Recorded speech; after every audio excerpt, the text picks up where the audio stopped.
सीधे आपको लिए चलते हैं। महाराष्ट्र सरकार के मंत्री नवाब मलिक इस वक्त प्रेस कॉन्फ्रेंस कर रहे हैं कि मैं किसी के बीवी को इन्वॉल्व कर रहा हूं।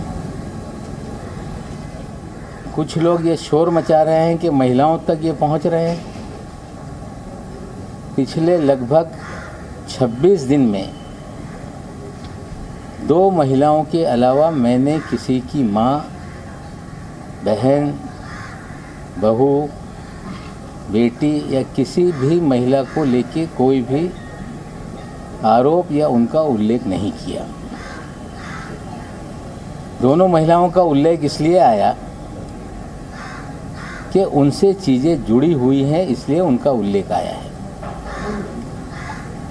लेकिन जो लोग महिलाओं को लेके सवाल खड़ा कर रहे हैं, हम उनसे पूछना चाहते हैं कि क्या दूसरों की माँ बहनें ये महिलाएं नहीं हैं? कल किरीट सोमैया ने अपने प्रेस कॉन्फ्रेंस में अजीत दादा की माँ का उल्लेख किया, उनकी बहनों का उल्लेख किया। इससे पहले संजय राउत जी की बीवी को ईडी के कार्यालय तक पहुंचाने का काम किया गया। खड़से साहब की पत्नी को ईडी के कार्यालय तक पहुंचाने का काम किया गया। किरीट सोमैया महाराष्ट्र के सम्माननीय मुख्यमंत्री की पत्नी को बार बार उनका नाम लेकर आरोप करते रहे। क्या इनकी घर की महिलाएं महिलाएं हैं और बाकी महिलाएं महिलाएं नहीं? हमें लगता है कि अस्तर जो बीजेपी गिरा रही है, हमने कोई अस्तर नहीं गिराया। ये सीधे लोगों को समझना होगा। कल मैंने जो भी आरोप लगाए,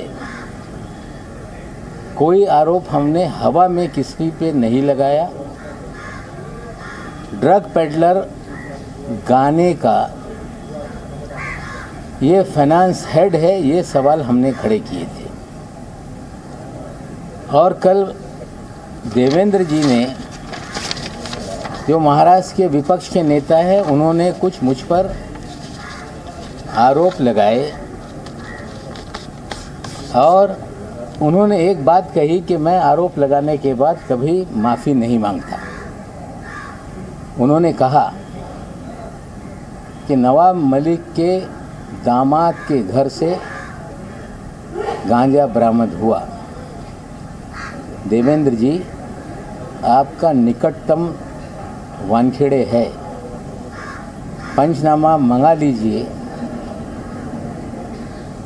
नवाब मलिक के दामाद के घर से कोई भी आपत्तिजनक वस्तु बरामद नहीं हुई, उसका पंचनामा है और मैं मीडिया के साथियों को पंचनामा साझा कर दूंगा। लेकिन वानखेड़े के कहने से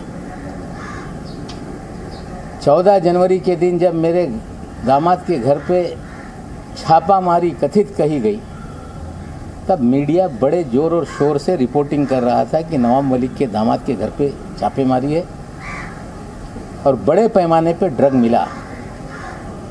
हमें लगता है मीडिया के साथियों को भी गुमराह किया गया और मैं पंचनामा दे देता हूं कि किसी भी प्रकार की रिकवरी हमारे दामाद के घर से नहीं हुई।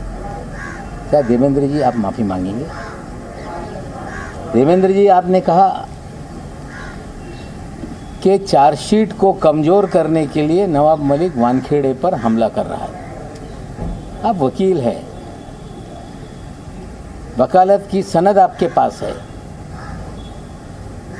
आपकी जानकारी है कि नहीं मुझे पता नहीं। एनडीपीएस एक्ट में 6 महीने के भीतर चार्जशीट फाइल करनी होती है और सजलानी और समीर खान वाले मामले में ऑलरेडी चार्जशीट फाइल है। तो ये आपका आरोप कि मैं केस को कमज़ोर करने के लिए आरोप लगा रहा हूँ, क्या इसके लिए आप माफ़ी मांगेंगे? देवेंद्र जी, आपने कहा कि नवाब मलिक को इससे पहले मंत्री पद से इस्तीफ़ा देना पड़ा। हाँ, मैंने इस्तीफ़ा दिया था। उस पर सावंत कमीशन बैठा था, कमीशन की रिपोर्ट आई, विधानसभा में चर्चा हुई और उस विधानसभा की चर्चा में मैंने कहा कि एक बार नहीं 100 बार मैं इस्तीफ़ा देने के लिए तैयार हूं, अगर जनता के हित में कोई इस्तीफ़ा देना पड़े तो। मुझ पे आरोप लगाए गए कि माहिम स्थित जरीवाला चाल में भ्रष्टाचार हुआ है और कमीशन बैठाया गया, लोक आयुक्त की जांच बैठाई गई। मुझ पे आरोप ये लगाया गया कि नवाब मलिक ने कोर्ट के ऑर्डर को डिफाई किया है, कंटेम किया है, कोर्ट के आदेश का अवहेलना की है। कोई पैसे खाने का या कोई करप्शन के चार्जेस नहीं थे, डिफाइंग ऑफ कोर्ट ऑर्डर के चार्जेस थे। जो लैंड एक्विजिशन हुआ था वो गलत तरीके से था, हमने स्टे दिया था और ये कहा जा रहा था कि हाई कोर्ट के आदेश का अवमान नवाब मलिक ने किया है। उसी कोर्ट के सामने मामला गया, कोर्ट ने उसका कॉन्ग्लिजेंस नहीं लिया। कंटेम्प्ट ऑफ कोर्ट उसी कोर्ट के सामने रखा जाता है या उससे ऊपर की कोर्ट में। किसी कमीशन को, लोक आयुक्त को ये अधिकार नहीं कि कंटेम्प्ट पर वो किसी पे आरोप मढ़े। फिर भी हमने कमीशन को झेला, कमीशन के सामने चीज़ें रखी और उसमें आचरण को लेके हर दिन लोगों को मिलना, लोगों की बातें सुनना, लोगों के लिए काम करना, ये आचरण जो है ये करप्ट है, इस तरह के चार्जेस लगे। लेकिन डिफाइंग कोर्ट ऑर्डर का ही हम पे मामला उठाया गया। हमने इस्तीफ़ा दिया, रिपोर्ट आई और 2008 में दोबारा मंत्री हम बने। लेकिन जो जरीवाला चाल में 12 वर्सेस 250 लोगों की लड़ाई थी, वो लड़ाई सुप्रीम कोर्ट में गई और सुप्रीम कोर्ट ने कहा कि नवाब मलिक ने या उस समय के मंत्री ने जो आदेश दिए थे वो सही है, उस आदेश का पालन हो, ये सुप्रीम कोर्ट ने कहा है। और कल देवेंद्र जी ने ये कहा कि मैं दिवाली के बाद बम फोड़ूंगा, आपको इंतज़ार करने की ज़रूरत नहीं है। कहा गया कि नवाब मलिक के अंडरवर्ल्ड कनेक्शन है, 62 साल का जीवन इसी मुंबई शहर में बीता। किसी माई के लाल में हिम्मत नहीं कि नवाब मलिक किसी अंडरवर्ल्ड से जुड़ा हुआ है, ये कभी उंगली भी उठाकर मेरे तरफ दिखा सके। ये कहना कि जिनके अपने घर शीशे के हों औरों पे पत्थर नहीं मारते, मेरे पास कोई शीशे का घर नहीं, ना मेरे पास कोई शीश महल है। लेकिन देवेंद्र जी से सीधा मेरा सवाल है, क्या आप 5 साल तक राज्य के मुखिया थे, गृह विभाग आपके पास था और शायद पूरा महाराष्ट्र जानता है, सबसे मुखर कोई देवेंद्र जी के कामकाज पे या पिछली सरकार पे सवाल उठाता था, उसका नाम नवाब मलिक है। और देवेंद्र जी आप शायद भूल गए कि जिस दिन आपका 1 साल का कार्यकाल पूरा हुआ था, उसी दिन एक प्रेस में मैंने कहा था कि नकली देवेंद्र कौन घूम रहा है शहर में। आपको चेताया था मैंने, आपका भाई इस शहर में होटलों में क्या कर रहा था उसकी जानकारी हमने दी थी। आप जब चेंबूर वालों के घर पे जाते थे, हमने आपको चेताया था एक बार कि यहाँ मत जाइए। हमने कभी व्यक्तिगत वेंडेटा की राजनीति नहीं की। अगर उस समय उस होटल के फुटेज अगर मैं जारी कर देता तो शायद लोग मुंह दिखाने लायक नहीं रहते। आप कह रहे हैं कि नवाब मलिक के अंडरवर्ल्ड के संबंध है, अगर इतने हमले करने के बाद भी आप खामोश रहे, हमें लगता है कि एक राज्य का मुखिया अगर उसको जानकारी मिले कि कोई व्यक्ति, नेता किसी अंडरवर्ल्ड से कनेक्टेड है, तो उनकी जिम्मेदारी बनती थी कि उसी समय कार्रवाई करते और मुझ पे कार्रवाई करनी चाहिए थी। हमें लगता है कि जो सच्चाई सामने आ रही है उसको लेकर कोई हवा में तीर मार देने से मामला बंद हो जाएगा, ऐसा नहीं है। मैं देवेंद्र जी आपसे पूछना चाहता हूं कि आपके कार्यकाल में इस शहर में मुख्यमंत्री को ब्रीफिंग होती है कि शहर में पॉलिटिकल लोग क्या कर रहे हैं, शहर में क्या क्या चल रहा है। मैं पूछना चाहता हूँ, फोर सीजन होटल में लगातार ड्रामा लेट्स प्रिडिक्ट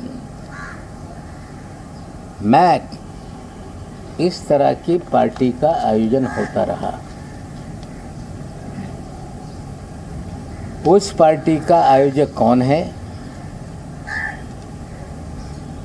वो पार्टी में एक एक टेबल की कीमत 15 लाख रुपए होती थी। रात भर जश्न चलता था। 15-15 करोड़ रुपए की पार्टी का आयोजक कौन था? क्या आपको जानकारी नहीं थी? और आपके रहते हुए पार्टी चल रही थी, सरकार बदलने के बाद पार्टी बंद हो गई। किया गया है, ये सारे खेल के बाहर का वो आदमी है। वो ड्राइवर इस गाड़ी में सुन रहा होगा, लोकेशन को कंफर्म कर सकता है। हमें लगता है पुलिस अपना काम करे और पूरी तरह से इस्टेब्लिश हुआ है कि उगाही का 18 करोड़ की डील हुई, 50 लाख एडवांस उठाया गया और 8 करोड़ की हिस्सेदारी वानखेड़े की थी। सर, आपने करोड़ों रुपए और लाखों रुपए के कपड़े पहनते, वानखेड़े लाखों रुपए के कपड़े पहनते, कभी कपड़े रिपीट नहीं करते। इस आधार पर ये कह रहे हैं सर, आप कुछ सबूत आप उनकी सारी तस्वीरें देख लें, जूते देख लें। लू विटॉन का जूता 2-2 लाख रुपए का है, जूते बदलते रहते हैं। बर्बरी के शर्ट आप देखेंगे जो 50,000 से ऊपर शुरू होता है। टी शर्ट आप देखेंगे जिसकी कीमत 30,000 से शुरू होती है। पारते पाते नाम की कोई घड़ी है, मुझे पता नहीं। घड़ियाँ रोज़ बदलती है, जो 20 लाख से उसकी बिगिनिंग है और 1 करोड़ तक की घड़ी आती है। ईमानदार अफसर का ये पहरावा, ईमानदार अफसर का ये रहन सहन, हम कामना करते हैं कि इतना जो रहन सहन है ईमानदार अफसर का, ये पूरे देश के ईमानदार लोगों का हो जाए। हम कामना करते हैं। ईमानदारी का पैमाना ये है, तो हमें लगता है कि ये कोई नया पैमाना इस देश में शुरू हुआ है। ये सवाल हम पूछते हैं। सर, मगाशी सर तुम्ही समीर वानखेडे पर्यंतच होतात, आता तुम्ही एनसीबीच्या सगळ्याच लोकांना त्याच्यामध्ये, तुमचं म्हणणं आहे का की आता एनसीबीचे सगळेच लोक याच्यामध्ये इन्व्हॉल्व आहे? कालपर्यंत तुम्ही केवळ समीर वानखेडे आणि त्यांची गँग असं तुम्ही म्हणत होतात, आज तुम्ही म्हणताय की एनसीबीचे इतर अधिकारी सुद्धा त्याच्यामध्ये? नाही, व्ही सिंग आहे एनसीबीमध्ये। व्ही सिंग आणि माने नावाचा त्यांचा ड्रायव्हर, हे प्रायव्हेट आर्मीसोबत हे 2 अधिकारी जास्त इन्व्हॉल्व आहे। मी आज पुन्हा हे दाव्याने सांगतोय। अनिल देशमुख साहेब ज्यांच्यावर पॉलिटिकल मोटिवेशननी परमवीर सिंग ज्यांनी वाजेंना रिइन्स्टेट केला होता, त्यांच्या माध्यमातून या शहरामध्ये दहशत निर्माण करून खंडणी गोळा करत होते। हे गोष्ट समोर आल्यानंतर अनिल देशमुख साहेबांनी आणि माननीय मुख्यमंत्रींनी परमवीर सिंग यांना त्या पदातून होमगार्डकडे ट्रान्सफर केल्यानंतर परमवीर सिंगनी 100 कोटीचा टार्गेट देण्यात आला होता असा आरोप केला। तदनंतर केस सीबीआयकडे गेले। सीबीआयने याचा तपास सुरू केला आणि एक राजकीय कट कारस्थान करून या सरकारला बदनाम करण्यासाठी त्यांच्यावर कारवाई सुरू झाली। ते न्यायालयामध्ये दाद मागत होते। वारंवार ईडीच्या संमन आल्यानंतर त्यांना उत्तर देत होते की मी कोर्टाकडे दाद मागितलेली आहे, त्यानंतर मी तुमच्याकडे येणार आहे। ते स्वतः महाराष्ट्र सरकार के मंत्री नवाब मलिक एक बार फिर से एनसीबी के जोनल डायरेक्टर समीर वानखेड़े पर आरोप लगाते हुए वो कह रहे हैं कि लाखों रुपए के कपड़े और जूते पहनते हैं समीर वानखेड़े। एक ईमानदार व्यक्ति के इतने महंगे और कपड़े और जूते कैसे हो सकते हैं? महंगे शौक रखने वाला व्यक्ति ईमानदार कैसे है? समीर वानखेड़े उगाही का धंधा चलाते हैं 18 करोड़ रुपए की डील हुई, 50 लाख रुपए एडवांस लिए गए। अंकुर त्यागी मेरे साथ और जानकारी के साथ है। अंकुर, एक बार फिर कुछ और नए आरोपों के साथ और एक बार फिर आरोप समीर वानखेड़े पर।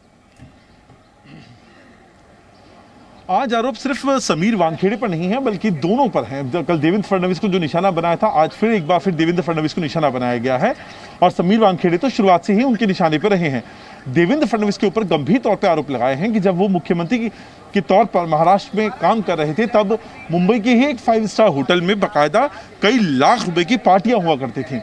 वो पार्टियां क्यों होती थी, उसका पेमेंट कौन करता था, ये अपने आप एक गंभीर आरोप है। इसके अलावा चेन्नई में भी जाने की उन्होंने एक जिक्र किया कि चेन्नई में कौन जाता था, क्यों जाता था, इसका पता किया जाए। और इस तरह के गंभीर आरोपों का एक बार पूरा एक सिलसिला उन्होंने देवेंद्र फडणवीस को लेकर यहाँ पर उठाया है। दूसरा इन्होंने जो इशू उठाया है वो समीर वानखेड़े को लेकर उठाया है। जाहिर तौर पर एक सरकारी अधिकारी हैं और उनका कहना है कि महंगी शर्ट्स, जूते या घड़ियाँ इस तरह कहाँ से, आपका इनकम सोर्स क्या है। लेकिन समस्या ये रही, जब वो ये बात रख रहे थे तो उनके पास इस बात को प्रूव करने का एक भी साधन नहीं था कि वो जो आरोप लगा रहे हैं उनकी सत्यता कैसे प्रमाणित होगी। क्या बैकग्राउंड, क्या जो उनकी घोषित संपत्ति को लेकर उनके पास कोई कागजात थे, इनका इनकम टैक्स डिक्लेरेशन था, या इस तरह का कोई ऐसा लीगल डॉक्यूमेंट जिसको लेकर नवाब मलिक अपनी बात को सत्यापित कर पाते। अंकुर, एक बार फिर से उस डील का जिक्र किया है जो आर्यन ड्रग केस में जिस डील की सबसे ज्यादा चर्चा हुई। उन्होंने कहा 18 करोड़ रुपए की डील हुई है, 50 लाख रुपए एडवांस लिया गया है, इसकी जांच होगी तो सच सामने आ जाएगा। लेकिन इसी बात की जो जांच है इस वक्त एनसीबी के कुछ उच्च अधीनस्थ जो अधिकारी हैं उनकी एक पूरी टीम यहाँ पर कर रही है। और फिलहाल वो मुंबई में भी आई थी। उन्होंने 2 दिन लगातार, एक बार मुंबई में और एक बार दिल्ली में, समीर वानखेड़े का स्टेटमेंट भी रिकॉर्ड किया है। लेकिन जब प्रभाकर, जिसने सबसे पहले यह आरोप लगाए, उसको बुलाया गया, मुंबई पुलिस के मार्फत भी उस तक को बुलाया गया, मीडिया के मार्फत उस तक मैसेज पहुंचाया गया, लेकिन प्रभाकर कभी भी अभी तक उस विजिलेंस कमेटी के सामने आकर अपनी बात नहीं रखने के लिए तैयार नहीं हुआ है। जाहिर तौर पर विजिलेंस कमेटी लगातार अभी भी अपनी जांच कर रही है। उसकी जब फैक्ट्स फाइंडिंग सामने आएगी तब इस पर से और थोड़ा सा रास्ता साफ होता हुआ दिखाई दे जाएगा। लेकिन फिलहाल मुंबई पुलिस की भी एक टीम है, एसआईटी टीम है, वो इन तमाम आरोपों की जांच कर रही है। उसका भी अपने अलग तरीके से पूरा का पूरा काम चल रहा है। जब ये दोनों एजेंसीज अलग अलग अपनी रिपोर्ट के साथ आएगी तब आपके सामने इस पूरी घटना पर जो तस्वीर, जो पर्दा पड़ा हुआ है वो हटता हुआ नजर आने वाला है। देवेंद्र फडणवीस को भी जवाब दिया। उन्होंने कहा कि अगर वाकई मेरे अंडरवर्ल्ड से संबंध थे तो मुख्यमंत्री रहते कार्रवाई क्यों नहीं की। देखिए, सवाल यही है कि दोनों एक दूसरे के ऊपर इस वक्त आरोप प्रत्यारोप की राजनीति कर रहे हैं। जो आरोप देवेंद्र फडणवीस पर हैं वही नवाब मलिक पर भी हैं। अब देवेंद्र फडणवीस के ऊपर आरोप ये लगा रहे हैं कि जब उनको पता था कि उनके अंडरवर्ल्ड से रिश्ते हैं नवाब मलिक के, तो उन्होंने, जब वो 5 साल सूबे के मुख्यमंत्री थे, तब उन्होंने कार्रवाई क्यों नहीं करी, जबकि खुद गृह मंत्रालय का जो कार्यभार था वो देवेंद्र फडणवीस के ही पास था। पुलिस प्रशासन, महाराष्ट्र पुलिस, मुंबई पुलिस, सब उन्हीं के अंडर में आते थे। जाहिर तौर पर अब सवाल ये उठता है नवाब मलिक से कि नवाब मलिक ने आज जो नए आरोप लगाए, चाहे वो एक 5 स्टार होटल में होने वाली पार्टियां हों या फिर चेन्नई जाने वाली बात हो या देवेंद्र फडणवीस से जुड़ी हुई बात हो, वो भी इतने टाइम से, पिछले 2 साल से सरकार सत्ता में है, अभी तक ये आरोप सामने क्यों नहीं लाए थे। अब जाकर जब ये पूरा मामला इतना बड़ा हो गया है तब ये बातें सामने आ रही हैं। तो दोनों ही पक्षों के ऊपर इस वक्त आरोप है और राजनीति आरोप प्रत्यारोप की दोनों साइड से हो रही है। महाराष्ट्र के मुख्यमंत्री जब थे देवेंद्र फडणवीस, उस वक्त होने वाली पार्टियों का उन्होंने जिक्र किया, होटल का नाम लिया, सीसीटीवी फुटेज का जिक्र किया और पूछा कि वो पार्टियां कौन देता था। ये किस तरह की पार्टीज का जिक्र हो रहा है? देखिए, फिलहाल इसके बारे में कुछ ज़्यादा जानकारी तो फिलहाल हमारे पास नहीं है। अब नवाब मलिक आए हैं, उन्होंने नए आरोप लगाए हैं। जाहिर तौर पर हम उम्मीद करेंगे कि उनके पास कोई सीसीटीवी फुटेज हो या इससे जुड़ा हुआ कोई ऐसा इलेक्ट्रॉनिक एविडेंस हो जो उनकी बात को पुख्ता तौर पर सामने रखेगा, तब ये तस्वीर सामने होगी। या मुंबई पुलिस अगर इस पर कोई कार्रवाई कर सकती है, अगर नवाब मलिक लगातार जिस तरह से अपील कर रहे हैं कि इस पर कार्रवाई होनी चाहिए, कानूनी कार्रवाई होनी चाहिए, हालांकि अभी तक उन्होंने जितने भी आरोप लगाए हैं समीर वानखेड़े या एनसीबी या दूसरे पे, एक भी मामले में अब तक फिलहाल एफआईआर नहीं हुई है। एसआईटी मुंबई पुलिस की जरूर इस बात की जांच कर रही है। तो अब नवाब मलिक को अपनी बात जब कह रहे हैं, जब उतना बड़ा आरोप लगा रहे हैं, कुछ पार्टियां होती थी जिसमें कई लाख रुपए के पेमेंट देकर होटल बुक करवाए जाते थे, तो कम से कम कुछ सबूत, कोई बिल हो। बिल्कुल, नवाब मलिक को वो सबूत सामने रखने पड़ेंगे अपनी बात को प्रमाणित करने के लिए। एक बार फिर से आपको सुनवाते हैं। समीर वानखेड़े को लेकर नवाब मलिक ने अपनी प्रेस कॉन्फ्रेंस में क्या कहा? जो जानकारी मुझे है कि वानखेड़े जब से इस डिपार्टमेंट में आया, उसने अपनी एक प्राइवेट आर्मी खड़ा की। उस प्राइवेट आर्मी में किरण गोसावी, मनीष भानुशाली, फ्रेक्चर पटेल, आदिल उस्मानी, सैम डिसूजा, हीलू पठान, ये सारे लोग आपके प्राइवेट आर्मी के प्लेयर हैं। और प्राइवेट आर्मी इस शहर में धड़ल्ले से ड्रग का कारोबार भी करती है। छोटे छोटे मामले उजागर होते हैं, लोगों को फंसाया जाता है, और धड़ल्ले से बड़े मामले इस शहर में चल रहे हैं। और मैंने लगातार कहा कि वानखेड़े के जरिए हजारों करोड़ रुपए की उगाही हुई है। आर्यन खान के मामले में जो साली का बयान है कि 18 करोड़ की डील हुई थी, 8 करोड़ रुपया वानखेड़े के लिए मांगा गया था। सैम डिसूजा सामने आ गया है, वो कह रहा है कि इस तरह की डील थी।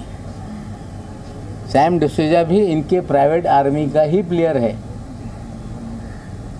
इतने दिन से सैम डिसूजा का नाम चर्चा में है, वो कभी सामने नहीं आया। इसे भी सिखा के समझा कर भेजा गया, और वो कह रहा है कि एनसीबी के लोग उसमें नहीं थे।